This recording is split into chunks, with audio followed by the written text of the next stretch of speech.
Hello 8th standard students, कैसे हैं आप लोग? ठीक है ना सब लोग? ठीक है। लास्ट टाइम आप लोगों ने फर्स्ट लेसन पढ़ा था हे मातृभूमि। आज हम लोग सेकंड लेसन पढ़ेंगे वारिश कौन। इसकी लेखिका हैं विभा रानी। ये लेसन के बारे में जानने से पहले ना हम लोग विभा रानी के जीवन के बारे में थोड़ा सा जानते हैं। विभा रानी का जन्म हुआ था 1959 मधुबनी, जो कि बिहार में है। आपको पता है मधुबनी ये इसके लिए पेंटिंग के लिए भी फेमस है, आर्ट के लिए। मधुबनी आर्ट जो होता है। अब इनके बारे में, जिनके जीवन के बारे में जानते हैं। बहुआयामी प्रतिभा की धनी विभा रानी हिंदी व मैथिली की राष्ट्रीय स्तर की लेखिका हैं। आपने कहानी, गीत, अनुवाद, लोक साहित्य एवं नाट्य लेखन में प्रखरता से अपनी कलम चलाई है। आप समकालीन फिल्म, महिला व बाल विषयों पर लोकगीत और लोक साहित्य के क्षेत्र में निरंतर काम कर रही हैं। इनकी प्रमुख कृतियां हैं चल खुसरो घर अपने, मिथिला की लोक कथाएँ, गोनू झा के किस्से कहानी संग्रह, अगले जन्म मुहे बिटिया नकीजो नाटक, समरथ CAN द्विभाषी हिंदी अंग्रेजी का अनुवाद, बिल टेलर की डायरी इत्यादि। उनके जो है इस लेसन में उन्होंने क्या बताया, प्रस्तुत संवादात्मक मतलब होता है कि एक दूसरे से बात करते हुए कहानी के माध्यम से विभा रानी जी का कहना है कि हमें उत्तम फल प्राप्त करने के लिए समय और साधनों का सदुपयोग करना चाहिए। जो ऐसा करता है वही जीवन में सफल होता है। चलिए अभी देखिए। एक राजा था, उनके 4 बेटियां थीं। राजा ने सोचा कि इन चारों में से जो सबसे बुद्धिमती होगी उसे ही अपना राजपाट सौंपेंगे। सौंपना मतलब देना। इसका फैसला कैसे हो, यह सोचने लगा। अंत में उसे एक उपाय सूझ गया।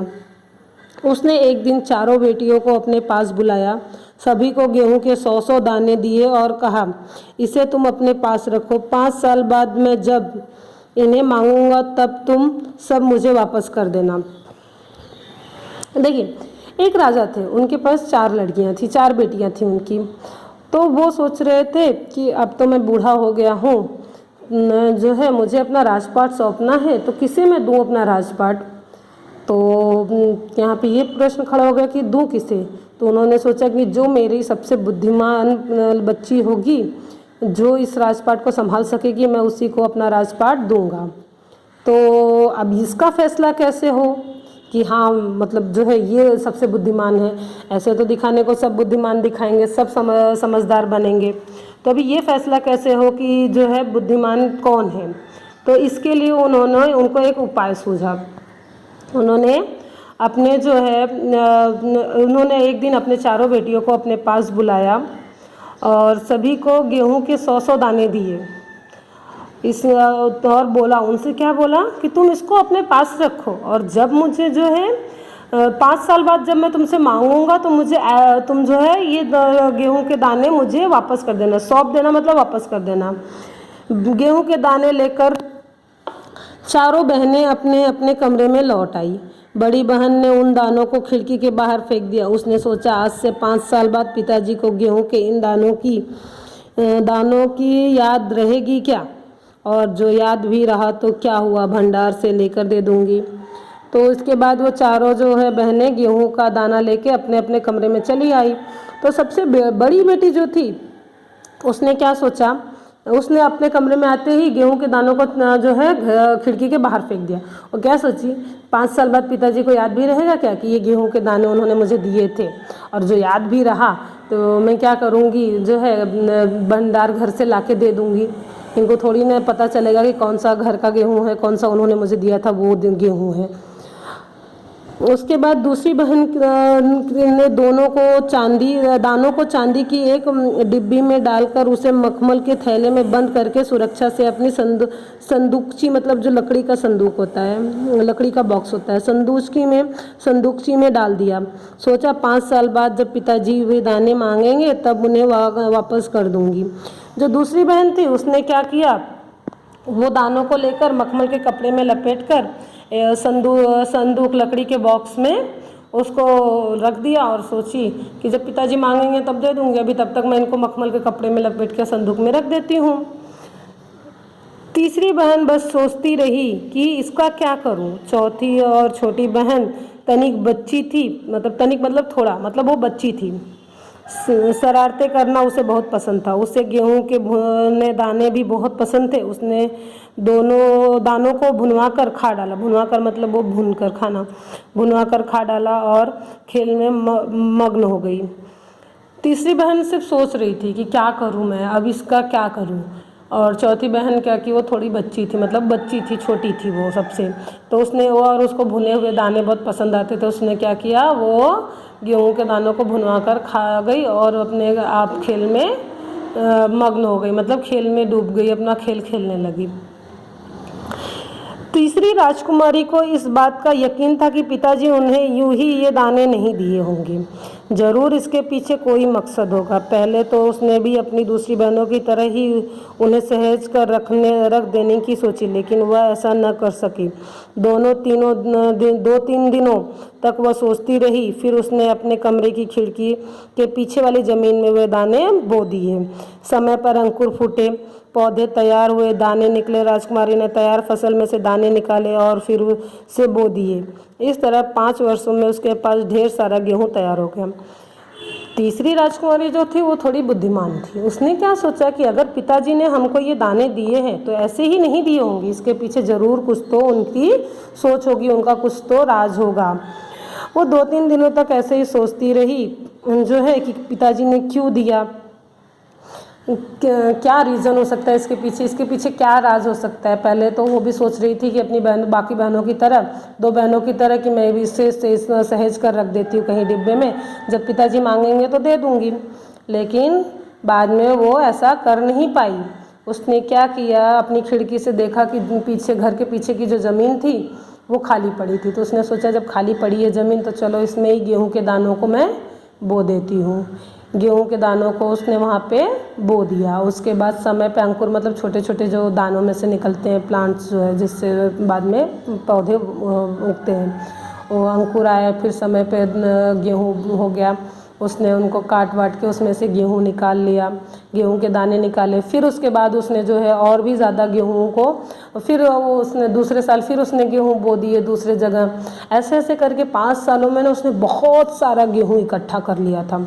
उसके बाद इतने सारे गेहूं हो गए थे कि जो है, जो पिताजी ने 100 दाने दिए थे उससे उसने बहुत सारे गेहूं के पौधे और गेहूं इकट्ठा कर लिए थे।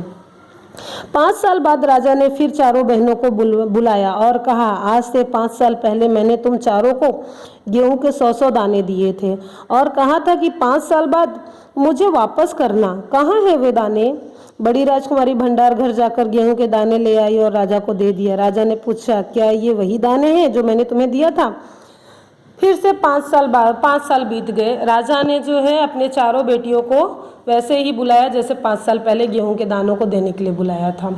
बुलाया और फिर उनको याद था। उन्होंने बोला कि आज से 5 साल पहले मैंने आप लोगों को जो भी दाने दिए थे गेहूं के, वो मुझे वापस कर दो। तो जो सबसे बड़ी बहन थी वो गई और भंडार घर से गेहूं के दाने लाके दे दिए। तो जो ये राजा ने उनसे पूछा, क्या ये वही दाने हैं जो मैंने तुमको दिए थे?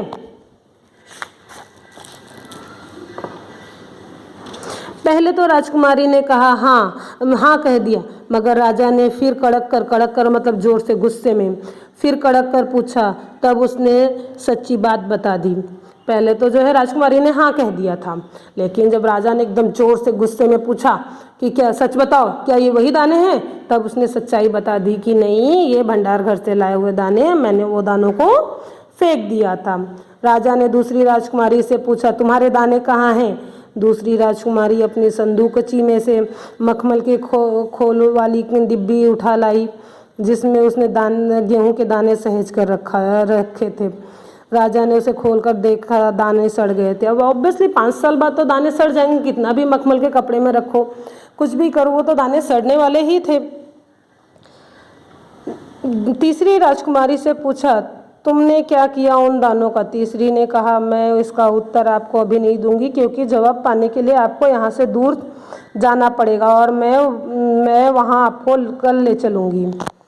तो फिर राधा एकदम उदास हो गए। फिर उन्होंने सोचा कि अब क्या करूं, लगा जो है, तो उन्होंने तीसरी राजकुमारी से पूछा कि तुमने क्या किया दानों को, तुम बताओ मुझे, क्या तुमने भी उसको ऐसे ही सहेज कर रखा है उन दानों को? तो तीसरी राजकुमारी ने कहा, मैं इसका उत्तर आपको अभी नहीं दूंगी, आपको उसका उत्तर जानने के लिए मेरे साथ चलना पड़ेगा। मैं आज आपको लेके नहीं जाऊंगी, कल मैं आपको वहाँ पे लेके चलूँगी। राजा ने जब अब चौथी और सबसे छोटी राजकुमारी से पूछा, उसने बेपरवाही से जवाब दिया, उन दानों की कोई कीमत है पिताजी? वैसे तो ढेरों दाने भंडार में पड़े हैं, आप तो जानते हैं ना, मुझे गेहूं के दाने, भुने हुए दाने बहुत अच्छे लगते हैं, सो मैं उसे भुनवा कर खा गई। आप भी पिताजी किन किन चक्करों में पड़ जाते हैं। जब आपको पता है, आपको पहले बताया कि चौथी राजकुमारी जो थी वो बहुत छोटी थी, तो उसने क्या बोला, जब चौथी राजकुमार, अब तीसरी का उत्तर सुनने के बाद राजा ने चौथी राजकुमारी से पूछा कि तुमने क्या किया वो दानों का?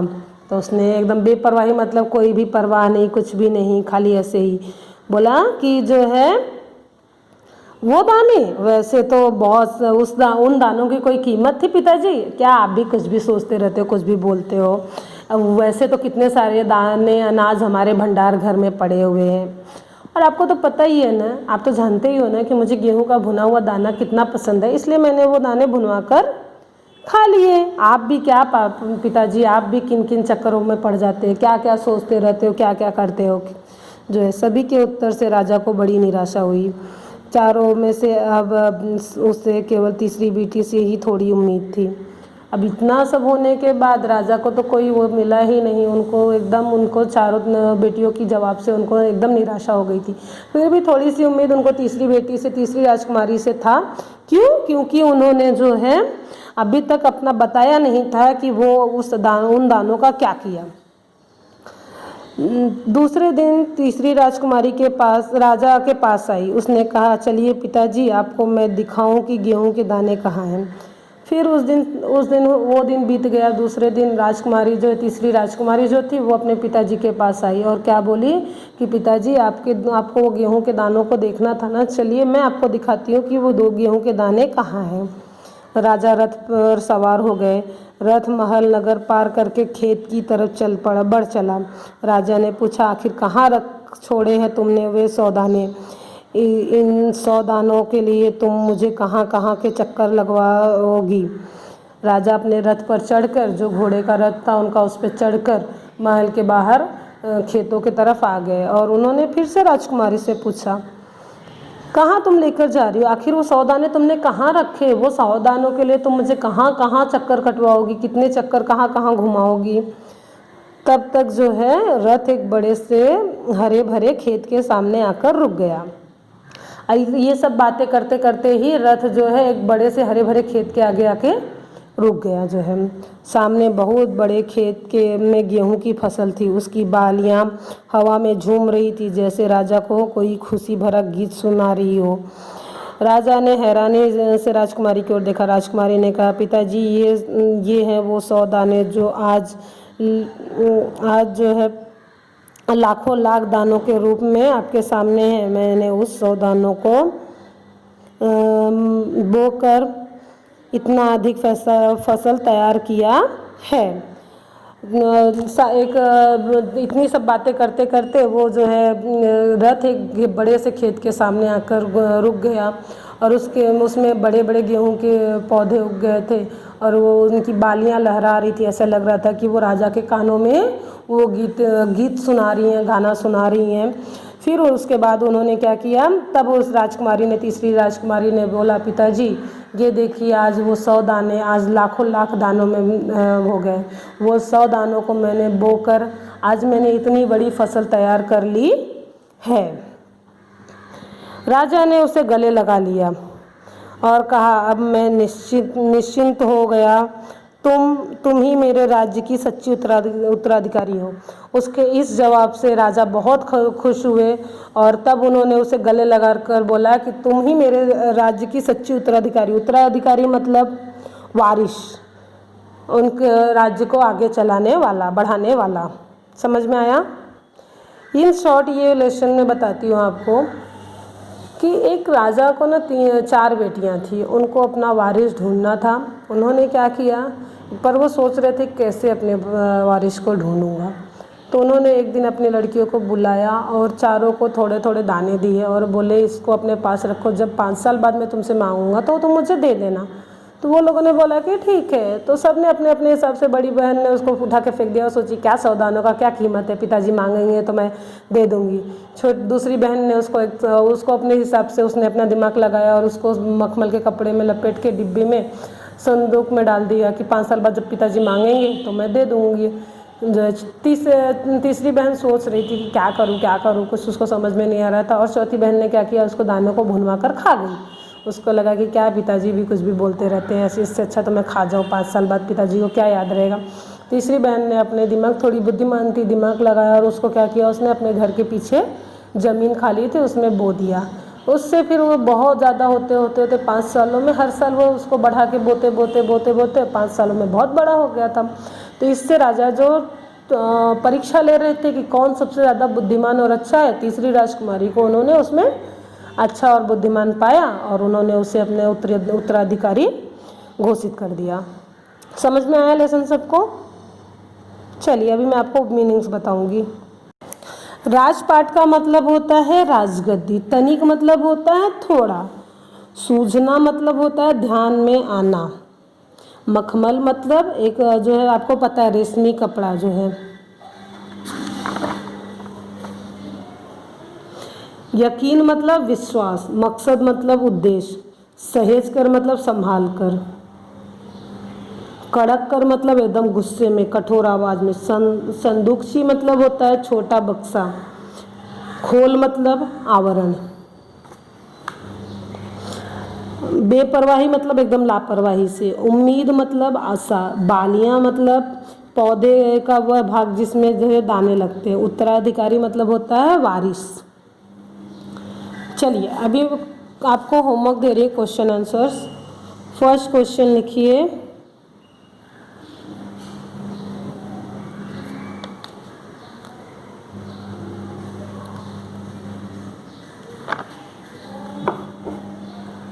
बुद्धिमान शासक के शासन में ही प्रजा सुखी रहती है, विषय पर अपने विचार प्रकट करिए। बुद्धिमान शासक के शासन में ही प्रजा सुखी रहती है, विषय पर अपने विचार प्रकट करिए।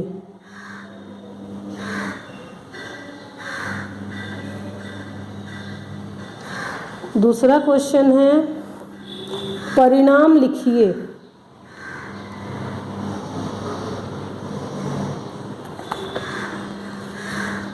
दूसरी राजकुमारी का संदूकची में दाने रखने का परिणाम। दूसरा है, पहली राजकुमारी को कड़क कर पूछने का परिणाम।